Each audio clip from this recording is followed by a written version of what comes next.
ಸ್ವಾಗತ ಸುಸ್ವಾಗತ. ನಿಮ್ಮೆಲ್ಲರಿಗೂ ಹೃತ್ಪೂರ್ವಕವಾದ ಆರ್ಥಿಕವಾದ ಸುಸ್ವಾಗತ. ಏನಪ್ಪ ಮುತ್ತಣ್ಣ ವಿಡಿಯೋನ ಇವತ್ತು ಓಡ್ಕೊಂಡು ಮಾಡ್ತಾಯಿದ್ದಾನೆ ಅನ್ಕೋಬೇಡಿ. ಕೆಲಸದ ಸಮಯದ ಅಭಾವ, ಕೆಲಸನೂ ಮಾಡಿಕೊಂಡು ಎಲ್ಲ ನನ್ನ ಒಂದು ಏನಿರುತ್ತೆ ಮಾಡಿಕೊಂಡು ವಾಕಿಂಗ್ ಮಾಡೋ ಟೈಮು ಕತ್ಲೆ ಆದರೆ ಆಗಲ್ಲ.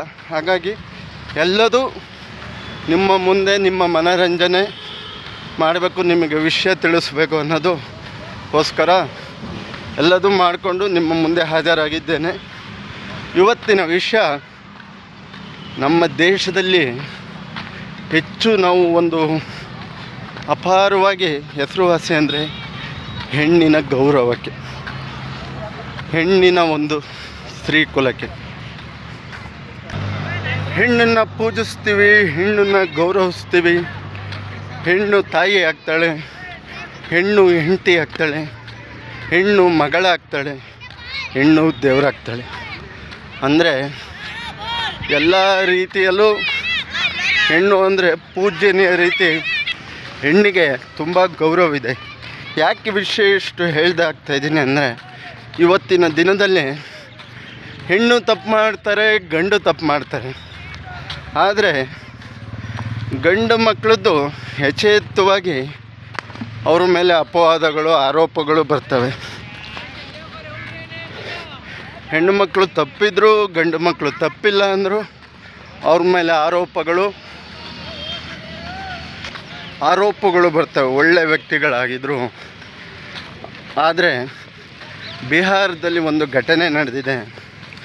ತನ್ನ ಗಂಡ ಹಿಂದೆ ನೋಡಿ, ಮನೆಯವರು ಒಳ್ಳೆಯ ವ್ಯಕ್ತಿತ್ವ, ಒಳ್ಳೆಯ ವ್ಯಕ್ತಿನೋ, ದುಡಿಮೆ ಚೆನ್ನಾಗಿದ್ದರೆ, ಸ್ವಲ್ಪ ವಯಸ್ಸಾಗಿದ್ದರು, ಒಂದು ಚಿಕ್ಕ ಹುಡುಗಿ ಮದುವೆ ಮಾಡಿಕೊಡ್ತಾರೆ.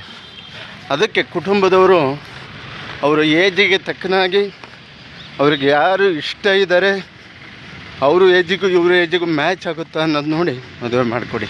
ಘಟನೆ ನಡೆದಿದೆ. ಫೋಟೋಗ್ರಾಫರ್ ಒಬ್ಬರಿಗೆ ಘಟನೆ ಒಂದು ನಡೆದಿದೆ ಬಿಹಾರದಲ್ಲಿ. ಅವರಿಗೆ ಈ ಹುಡುಗಿನ ಮದುವೆ ಮಾಡಿಕೊಟ್ಟಿದ್ದಾರೆ, ಅಲ್ಲೇ ಅಕ್ಕಪಕ್ಕದ ಊರವರು. ಆದರೆ ಗಂಡ ಸಂಸಾರ ಚೆನ್ನಾಗಿದೆ, ಹಿಂಗೆ ಹೋಗ್ತಾ ಇರುತ್ತೆ. ಮದುವೆ ಗಂಡ ಇದ್ದನು ಓದ್ತೀನಿ ಅಂದಾಗ ಹೆಣ್ಮಗಳನ್ನ ಓದಿಸಿದ್ದಾನೆ, 1 ಎಕರೆ ಜಮೀನು ಸಮೇತ ಮಾರಿದ್ದಾನೆ. ಕೆಲಸ ಸಿಕ್ಕಿದೆ, ಒಂದು 2-3 ವರ್ಷ ಚೆನ್ನಾಗಿದ್ದಾರೆ. ಆದಮೇಲೆ ಈ ಹುಡುಗಿಗೆ ಮತ್ತೊಬ್ಬ ಬಾಯ್ ಫ್ರೆಂಡ್ ಪರಿಚಯ ಆಗಿದ್ದಾನೆ. ಪರಿಚಯ ಆಗಿ, ನಾನು ಓಡಾಡೋಕ್ಕಾಗಲ್ಲ, ದೂರಲ್ಲಿ ಇರ್ತೀನಿ ಅಂತೇಳಿ ಅವನು ಮೇಡಮ್ಮು ಬೇರೆ ಮನೆ ಮಾಡ್ಕೊಂಡಿರ್ತಾರೆ. ಗಂಡಿಗೆ ಹುಷಾರಿಲ್ದಂಗೆ ಆಗುತ್ತೆ, ಗಂಡು ನಾನು ನೋಡ್ಕೊಳೋದಿಲ್ಲ, ಕಾಯಿಲೆ ಕಷ್ಟಕ್ಕೆ ಕಂಪ್ಲೀಟ್ ಕೈ ಬಿಡ್ತಾಳೆ. ಫೋನ್ ಮಾಡಿದ್ರೆ ಫೋನ್ ರಿಸೀವ್ ಮಾಡಲ್ಲ. ಆದರೆ ಗಂಡ ಏನು ಮಾಡ್ತಾನೆ, ಹಿಂಗೆ ಯಾರೋ ಹೇಳಿದ್ದು, ಒಬ್ಬರು ಹೇಳ್ತಾರೆ ಹಿಂಗೆ ವಿಷಯ ಇದೆ ಅಂತ. ಚೆಕ್ ಮಾಡಿ ನೋಡಿದಾಗ ಸಾಕ್ಷಿ ಸಮೇತ ಹೆಣ್ಣು ಮಗಳು ಸಿಗಾಕೊಂಡಿದ್ದಾಳೆ. ಪೊಲೀಸವರೆಲ್ಲ ಹೋಗಿದ್ದಾರೆ. ನನಗೆ ಬೇಡಕ್ಕೆ ಬೇಡ, ಡೈವರ್ಸ್ ಬೇಕು, ವಯಸ್ಸಾಗಿದೆ. ತಾಯಿ ನಿನಗೆ ಕೇಳೋಕ್ಕೆ ಬಯಸ್ತೀನಿ, ಮದುವೆ ಆಗಿ ಚೆನ್ನಾಗಿ ಓದಿ ತಿಂದು ಉಂಡು ಗಂಡ ಆರೋಗ್ಯವಾಗಿ ಇರಬೇಕಾದ್ರೆ ನಿನಗೆ ನೆನಪಾಗಲಿಲ್ವಾ? ಈಗ ಅವನಿಗೆ ಹುಷಾರಿಲ್ಲ, ಕಾಯಿಲೆ ಬಿದ್ದಿದ್ದಾನೆ ಅಂದ ತಕ್ಷಣ ನಿನ್ನ ಕೆಟ್ಟ ಚಪಲಕ್ಕೋಸ್ಕರ ಗಂಡನ ಬಿಟ್ಟು ಇದು ಮಾಡ್ತೀರ. ಈ ಥರ ಘಟನೆ ನಡೆದಿದೆ. ಹೆಣ್ಮಕ್ಳಲ್ಲಿ ವಿನಂತಿ, ನಿಮಗೆ ಮದುವೆ ಇಷ್ಟ ಇಲ್ವಾ ವ್ಯಕ್ತಿ ಜೊತೆ ಆಗಬೇಡಿ, ನಿಮಗಿಷ್ಟ ಇದ್ದರ ಜೊತೆನೇ ಆಗಿ. ಆದರೆ ಈ ಥರ ಮದುವೆ ಆಗಿ ನಿಮ್ಮ ಬಾಳು ಹಾಳು, ನಿಮ್ಮ ಮರ್ಯಾದೆನೂ ಹಾಳು, ಆ ಪುಟ್ಟ ಕಂದಮ್ಮನ ಬಾಳು ಹಾಳಾಯ್ತಾ. ಹಾಗಾಗಿ ಹೆಣ್ಮಕ್ಳು ಯೋಚನೆ ಮಾಡಿ, ಒಂದು ಮದುವೆ ಆಗ್ಬೇಕಾದ್ರೆ ನೀವು ತುಂಬ ಯೋಚನೆ ಮಾಡಿ ಮುಂದುವರಿಬೇಕಾಗುತ್ತೆ ಅಂತ ಹೇಳ್ತಾ ಇಲ್ಲಿಗೆ ಈ ವಿಡಿಯೋ ಮುಗಿಸ್ತಾ ಇದ್ದೀನಿ.